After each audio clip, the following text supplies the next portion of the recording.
we just tested, see, Tony already knows. So we tested the top leg, of course, with abduction. Now we're gonna do the lower leg, and we're looking for the same type of thing. So if he lifts up through his whole range, he's trying to stay neutral, you're kicking back too much into extension, try. Up.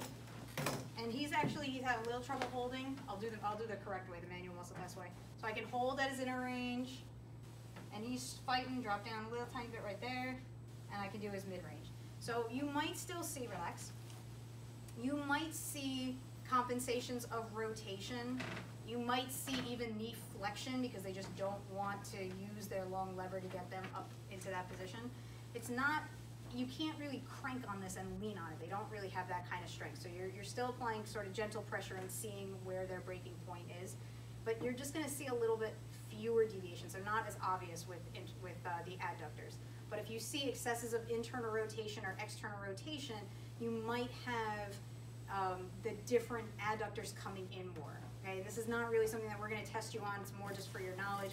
If you're getting a little bit of internal rotation with it, you might be getting a little bit more activity in the anterior adductors versus the posterior adductor magnets.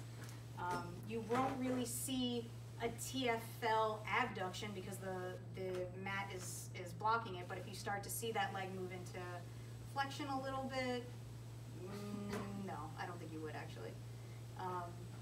You might see the leg move into flexion if it's the anterior adductors.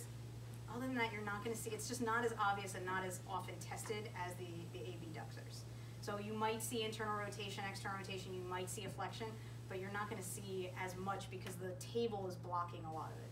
All right, so just quickly test that one, but like I said, it's not really going to be a common one for you.